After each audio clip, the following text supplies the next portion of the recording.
Je tenais absolument à écrire ce livre parce qu'en 2013, j'ai rencontré des mamans dont les très jeunes enfants étaient partis en Syrie, entraînés dans les atrocités du terrorisme.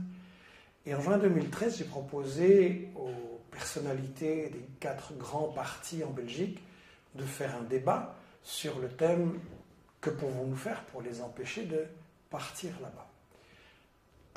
Par une personne, aucun n'a voulu venir, apparemment ils s'en fichaient, ça m'a interpellé. Et puis tout d'un coup, quand l'attentat éclate contre Charlie, alors qu'il n'avait rien fait pour 10 000 victimes du terrorisme en Syrie et en Irak, il y a 19 victimes à Paris, et là tout le monde vient avec des programmes, des déclarations, la France est en guerre, tout ça. Est-ce que ça va marcher, leur solution, ou est-ce que nous allons être entraînés dans encore plus d'engrenage et de violence? Et ce qui m'a frappé, c'est qu'on a eu une manifestation énorme, Je suis Charlie, 1,5 million de personnes à Paris, et de l'autre côté, les jeunes des banlieues n'étaient pas là. Et chez eux, quand on les interroge, on n'ose pas forcément le dire, mais c'est plutôt « je ne suis pas Charlie ». Donc on a un clivage, on a une fracture entre 2 France qui ne suivent pas les mêmes médias, ne croient pas les mêmes infos, ne se parlent plus. Et la question que j'ai voulu poser dans ce livre, c'est est-ce qu'on peut surmonter ce clivage? Est-ce qu'on peut arriver à établir un dialogue entre les Charlie et les pas Charlie? Et pour ça, il m'a semblé que la question clé, c'était de clarifier justement, sur base de faits évidemment, sur base de déclarations des propres dirigeants et services des États-Unis, quels sont les véritables liens entre les États-Unis et le terrorisme? Est-ce que vraiment ils les ont toujours combattus? En commençant cette enquête, j'ai été frappé par une déclaration de Laurent Fabius, le ministre français des Affaires étrangères. Il déclare à Marrakech en décembre 2012, je cite, « Le front al-Nosra fait du bon boulot contre Assad en Syrie et donc c'est très difficile de les désavouer. Le front al-Nosra, c'est la branche syrienne d'Al-Qaïda. Donc des terroristes d'Al-Qaïda sont soutenus par Fabius en Syrie. » Alors ça m'a rappelé une déclaration de James Baker, qui était le ministre des Affaires étrangères des États-Unis de George Bush, le père. Et en 1996, James Baker déclare, je cite, « Il n'y a pas de pays musulman plus intégriste que l'Arabie saoudite, et pourtant, c'est à la fois un ami et un pays important pour les États-Unis. Nous ne devons nous opposer à l'intégrisme que dans la mesure exacte où nos intérêts nationaux l'exigent. » Ça veut dire que les États-Unis ont donc parfois combattu le terrorisme et parfois l'ont utilisé. Et c'est ça qu'il faut voir au travers des différentes guerres des 30 dernières années. Les relations entre États-Unis et terrorisme, ça commence, disons, en 1978. En Afghanistan, une révolution vient d'installer un gouvernement d'inspiration socialiste, le gouvernement Taraki, et c'est la meilleure période de l'histoire de l'Afghanistan. On construit des routes, on ouvre des écoles, des hôpitaux, il y a l'émancipation des femmes, les mariages d'enfants sont interdits. C'est vraiment la meilleure période pour l'Afghanistan.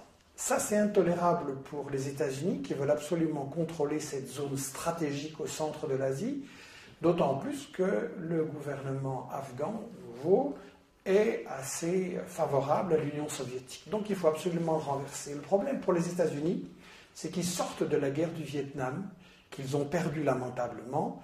L'occupation au sol, ça n'est donc plus possible, il serait trop impopulaire.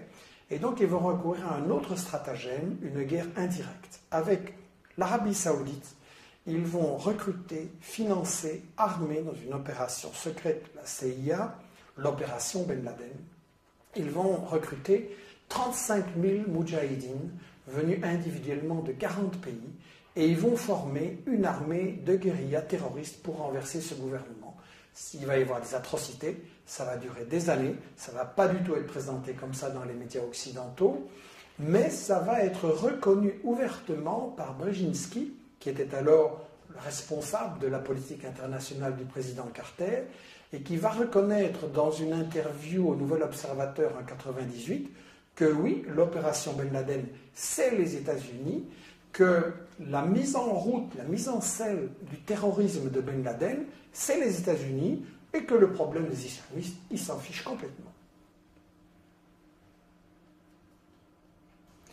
La méthode qui a tellement bien marché en Afghanistan, les États-Unis vont la réutiliser contre la Yougoslavie, d'abord en Bosnie, 91-95, puis contre le Kosovo, 98-99, et ça va être dévoilé par Sibel Edmonds, qui après le 11 septembre a été engagée comme traductrice par le FBI, et qui va constater que, en fait, la CIA, le Pentagone, les affaires étrangères ont collaboré contre la Yougoslavie avec des terroristes d'Al-Qaïda de très haut niveau et qui va le déclarer dans son témoignage, dans son livre Classified Woman. En 1998, le frère d'Al-Zawahiri, Mohamed, dirigeait une unité d'élite de l'armée de libération du Kosovo. Et donc, au Kosovo, ça va donner lieu à un revirement diplomatique extrêmement rapide des États-Unis, dont le représentant officiel déclare en 98. Je sais ce qu'est un terroriste lorsque j'en vois un, et je vous dis que ces gens de l'UCK sont des terroristes. Et 4 mois plus tard à peine, les affaires étrangères déclarent officiellement exactement le contraire. L'opinion des États-Unis n'est pas que l'UCK est terroriste. Je me suis rendu en Irak en 2002, peu avant que n'éclate la guerre de Bush. Et en parlant aux Irakiens, aussi bien les pro-Saddam que les anti-Saddam, il était très clair que les États-Unis allaient affronter une résistance terrible parce qu'aucun Irakien ne voulait d'eux comme force d'occupation. La résistance a d'abord été dispersée, et puis les forces ont commencé à s'unir, et le fait que les sunnites et les chiites coopéraient militairement sur le terrain pour résister, ça c'était un gros problème pour l'occupation des États-Unis. Le danger, c'est que nous pensons qu'il peut y avoir jonction à la base entre les sunnites et les chiites. Nous devons tout faire pour l'empêcher.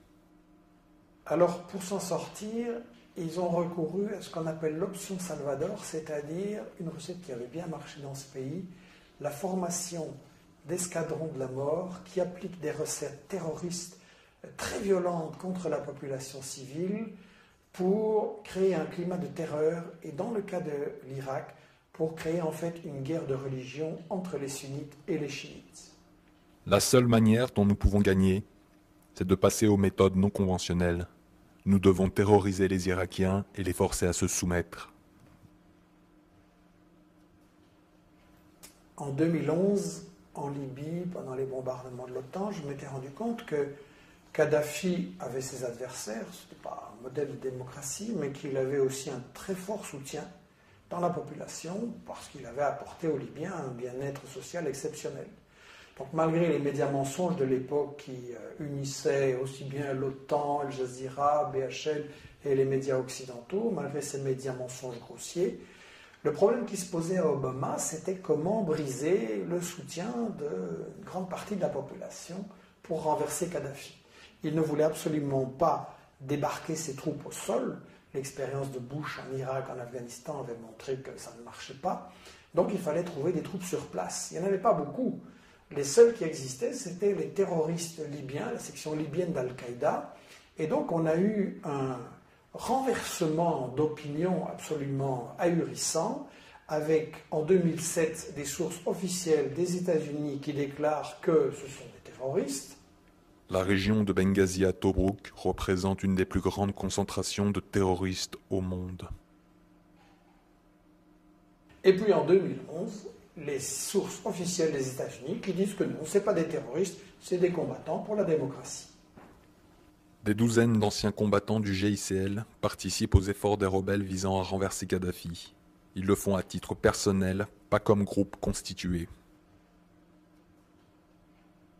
Après la Libye, comme nous l'avions prévu, les armes ont été exportées, et les terroristes avec, vers des pays africains, pas n'importe quels, bien entendu. C'est frappant de voir que les terroristes interviennent toujours là où il y a des ressources naturelles importantes. Et donc on a eu leur intervention au Mali, or, argent, pétrole, uranium, au Niger, uranium, énorme ressource, puis au Nigeria, le principal producteur de pétrole en Afrique, très important pour les États-Unis, un pays qui pourrait devenir un leader si l'Afrique arrive à s'émanciper, un pays qui de temps en temps regarde un peu vers la Chine. Donc les États-Unis veulent absolument conserver le contrôle. Nigeria, c'est un pays puissant. Et donc là va s'appliquer la méthode de Brzezinski en Afrique de faire éclater les États trop importants en une série de micro-nationalités. Et donc là, le fait de dresser les chrétiens et les musulmans les uns contre les autres et de rendre le pays ingérable, c'est exactement la stratégie qui correspond aux intérêts des États-Unis. Alors c'est intéressant de savoir que Boko Haram a été financé par des fondations de Grande-Bretagne et d'Arabie Saoudite. On retrouve l'Arabie Saoudite constamment derrière le financement des terroristes qui servent les intérêts des États-Unis. La guerre contre la Syrie n'a pas commencé en 2011, mais au moins en 2009. L'ex-ministre français des Affaires étrangères, Roland Dumas, a confié qu'il avait reçu des propositions des Britanniques disant on va attaquer la Syrie en 2009, donc il avait refusé. Et en fait, ça commence plus tôt.